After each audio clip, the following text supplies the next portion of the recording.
No próximo sábado é celebrada uma data muito importante para todo o estado de São Paulo. Dia 9 de julho, dia da Revolução Constitucionalista de 1932. Feriado em São Paulo desde o ano de 1997. Mas você que está em casa, sabe por que é comemorada essa data?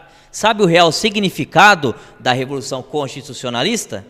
Não? Pois então, estamos aqui numa escola no Ribeirão Verde, aqui em Ribeirão Preto, para falar um pouquinho mais sobre esse tema com o professor Arnaldo, que vai trazer todos os esclarecimentos para que você possa celebrar essa data. É isso mesmo, professor? Bom, vamos lá. Antes de 1930, o Brasil vivia um período que a gente chama de política do café com leite, onde as oligarquias paulista e mineira dominavam a política nacional.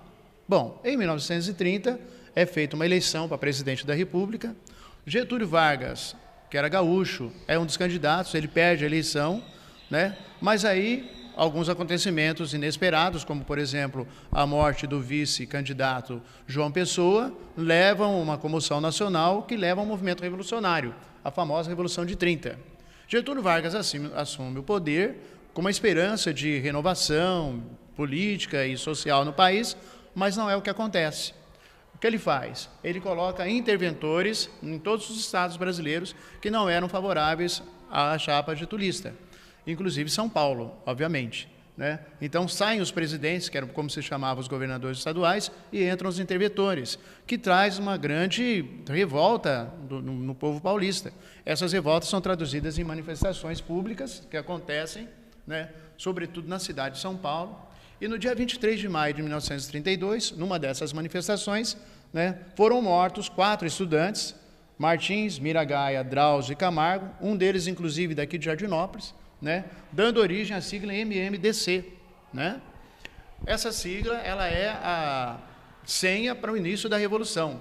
Então, são feitas campanhas, né, para arrecadação de recursos. Mulheres vão trabalhar como voluntárias, costurando uniformes, preparando caixas de primeiros socorros. A indústria paulista vai fabricar armamentos e equipamentos. E no dia 9 de julho, enfim, começa o conflito. São Paulo esperava a adesão do Rio Grande do Sul e de Minas Gerais, que não houve. São Paulo fica sozinho, isolado, né? E perde, obviamente, no dia 3 de outubro, né, a luta armada. No entanto, ganha politicamente, porque em 1933 são chamadas eleições constitucionalistas, né, para fazer a Constituinte, montar a Constituinte, e a Constituição, então, é promulgada em 1934, considerada uma das mais avançadas constituições da época, né, a Constituição de 1934. Então, né, o 9 de julho, ele é, antes de tudo, uma vitória da democracia. E é bom notar que Ribeirão Preto teve uma participação muito importante nessa Revolução, por meio da Cavalaria do Rio Pardo, né, o destacamento do Rio Pardo, que era, inclusive, liderado pelo Tomás Roberto Attlee, um homem de bastante influência, né, cafeicultor, político, né, que liderou a Cavalaria do Rio Pardo nesse levante contra os paulistas, numa situação muito interessante, inclusive, guarnecendo as forças revolucionárias na fronteira com Minas Gerais, aqui em Ituverava. A gente tem a famosa ponte de Ituverava, onde pode-se ver as marcas ainda da Revolução, né, na parte metálica da ponte. Outra coisa que é bom ressaltar, a participação dos negros nesse movimento revolucionário. É bom a gente entender, né, que em 1930, pouco mais de 30 anos, não chegava a 40 anos do final da escravidão no Brasil. Portanto, essa grande massa populacional precisa se colocar, né, na sociedade, e a Revolução Constitucionalista é a oportunidade para isso.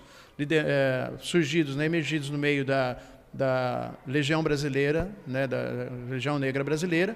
Então foram formados pelotões, né, da Legião Negra, né, das Pérolas Negras, que lutaram a favor da Revolução Paulista, formando inclusive 1/3 do pelotão, né? E é isso. O movimento de 1932 é, antes de mais nada, um movimento pela democracia.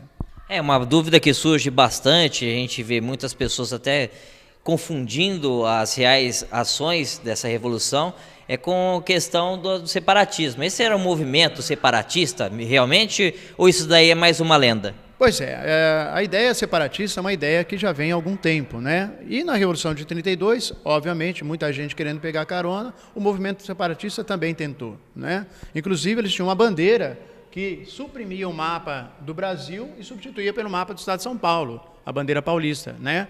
Dos separatistas. Um movimento que não conseguiu encontrar fôlego nem dentro do próprio movimento revolucionário de 1932. E, na verdade, né, o separatismo é uma ideia absurda. São Paulo é uma metrópole cosmopolita, né? Nós temos aqui gente do Brasil inteiro e gente do mundo inteiro. Se a gente tirar os não paulistas de São Paulo, pouca coisa vai sobrar, né? Então, é um movimento inócuo, né, sem sentido. Por falar na bandeira, a bandeira do Estado, a atual bandeira do Estado de São Paulo surgiu durante essa época, né? Sim, surgiu durante... E tem como força, né, o mapa do Brasil, né, que é a negação do separatismo. Tá certo, hein? Portanto, as explicações do professor Arnaldo, a gente agradece.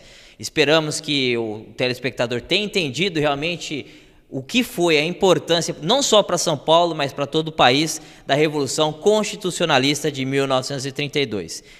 Desejamos a todos um bom feriado e voltamos com você, Tarlá.